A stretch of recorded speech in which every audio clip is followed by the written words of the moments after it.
Welcome to livingpianos.com. Robert Estrin here with another tutorial lesson on how to play Burgmüller's The Limpid Stream. I have a bunch of Burgmüller tutorials for you. You can check in the description. And this is another beautiful piece. And what's great about these pieces of Burgmüller is that they're accessible if you don't have a virtuoso technique. They're wonderful pieces of music, each one with its own unique voice. And this is no exception. And what I'm going to do for you first is play through the piece, then go through it thoroughly, showing you how to practice all sections of it and how to get the most out of this wonderful piece of music.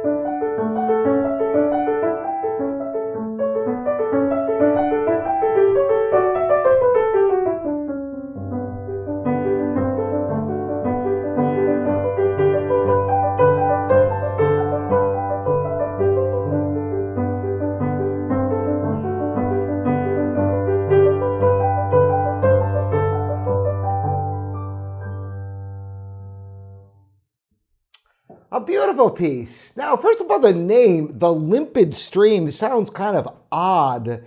It's actually from the French, Le Grand Limpide. And if you translated that directly, it would be the clear current. Still doesn't quite roll off the tongue, but you can hear from the sound of it, it sounds like a babbling brook, which I think would be a better name for this to translate. The Limpid Stream sounds really kind of odd in English, doesn't it? But getting back to the music, essentially this entire piece is broken chords of one sort or another. So naturally, learning it in chords is critical for being able to understand the harmonies and to develop good fingering. So I'm going to show you how to do the first section in chords and then also the second section. As you can see, it's an ABA form. You have the first section, the second section, then a da capo, back to the beginning section. So the first section, playing it in chords.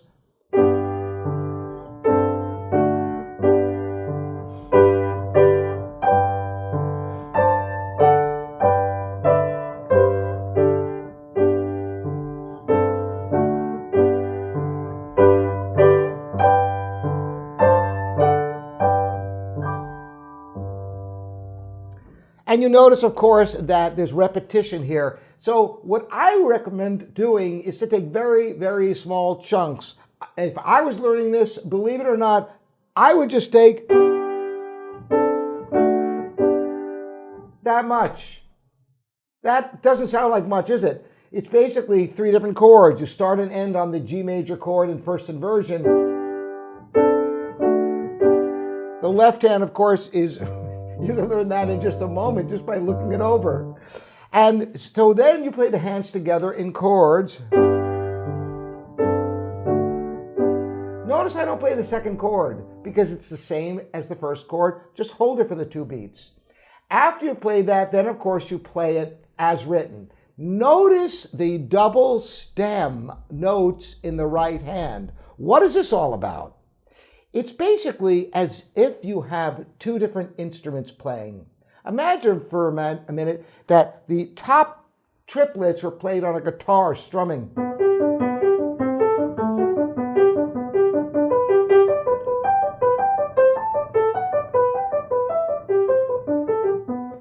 And the bottom part is maybe played with a viola or something.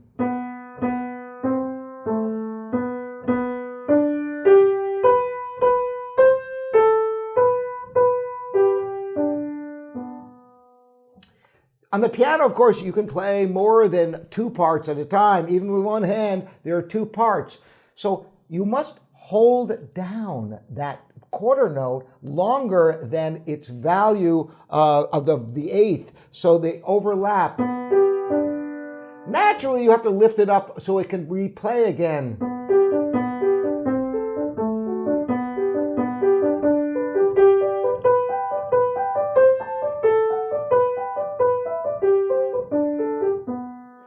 Now, once you add the pedal, it makes life much easier because the pedal can catch these notes. But it's essential that you practice holding those notes long enough so that the pedal has an opportunity to grab those notes, because if you just played it as eighths and then tried to grab it with the pedal,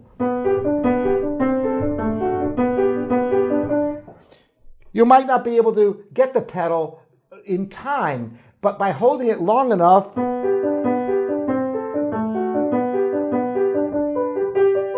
now when you use the pedal,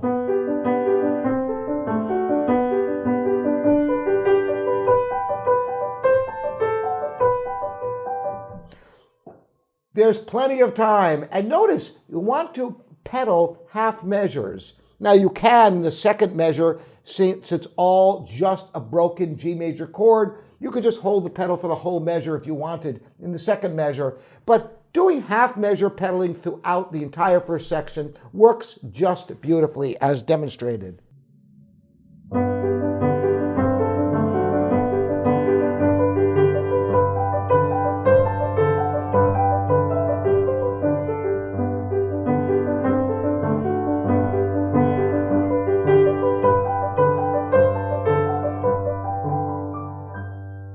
Then release the pedal for the last note. Then we come to this beautiful middle section. Before I mention that, though, it's important to take note of the dynamics. Essentially, it's easy to remember. As the notes get higher, they tend to get louder. As the notes get lower, they tend to get softer until the end of the entire section, which ends gently as it's going up the G major arpeggio. So, the middle section can also be practiced in chords. This is really a great way to learn this section.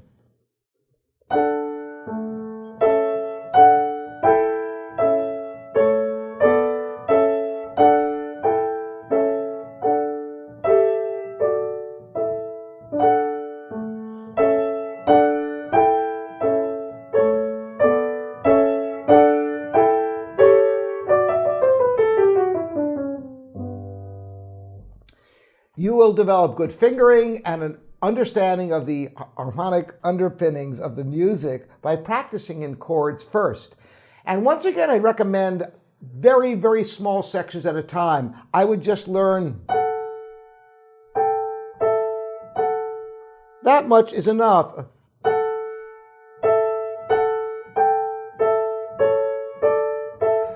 So let's see.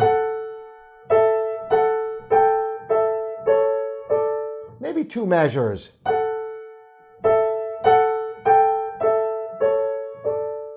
And get that memorized, the right hand. And then learn the left hand. And put it together in chords.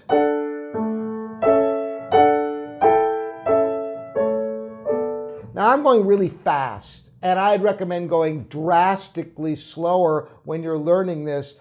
I'm only going fast because I'm very familiar with this piece. But when you're first learning it, you might have to go, especially when you're doing it from memory the first time.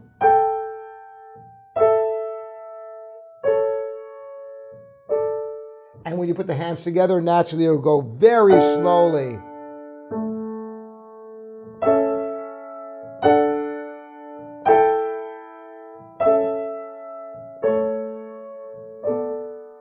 And incidentally, even if you're learning 2 measures at a time, you may find it helpful to break it down to 1 measure. Just do that first measure until you got it memorized, then do the second measure until you have it memorized, then put the 2 measures together, once again, all in chords. Now, here's what gets interesting. You notice that the right hand is all a series of 2-note slurs. In order to make those come out, you don't want it to sound like this.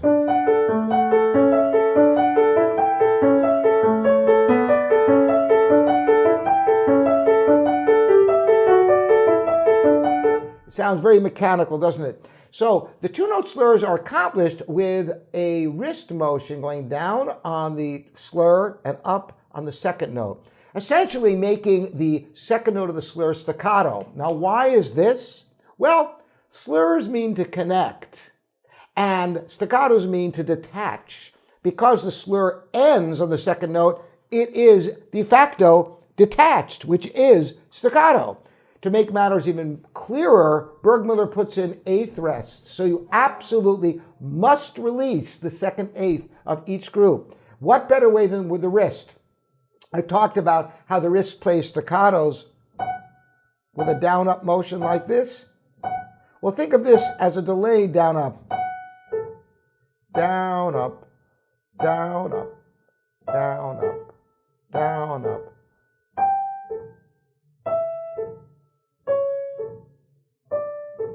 So it delineates the phrasing. It also makes you avoid accenting the thumb being the strongest finger. You don't want, because it's the weakest beat. It should be ba da da ba da da da da da da da, not da da but da da but da da but da. You don't want that. So the down up.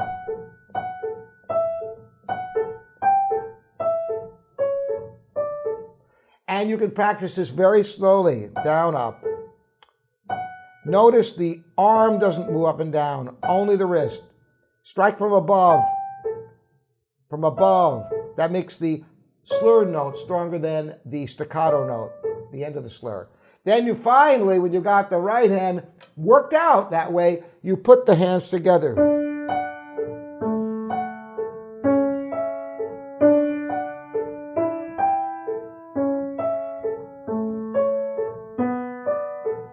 And of course you connect more.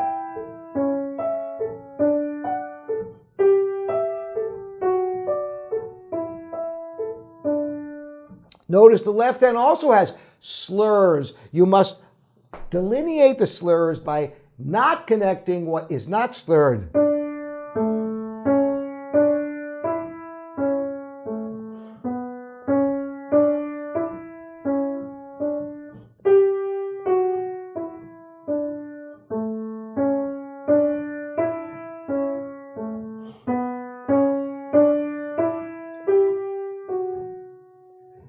And that is the way to learn this second section.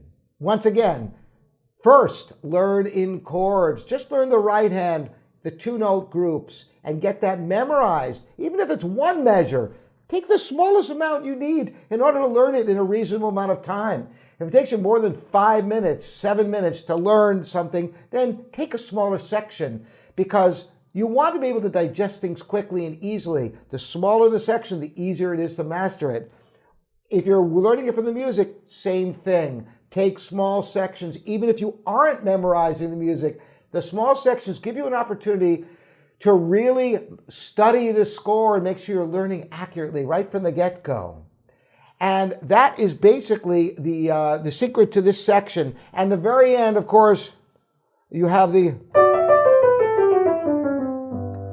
You may need to practice that scale passage slowly with the metronome, ticking to quarter notes. Take whatever tempo you can play it.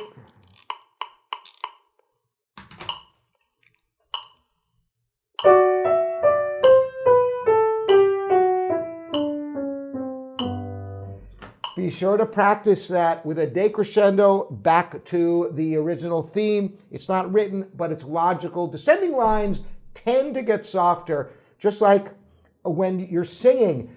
You naturally get louder with the higher notes. You want to have that same sound out of the piano so it gives an organic quality like singing or a wind instrument or a bowed instrument, that flowing line. So once you can play it at that tempo, then raise it a notch.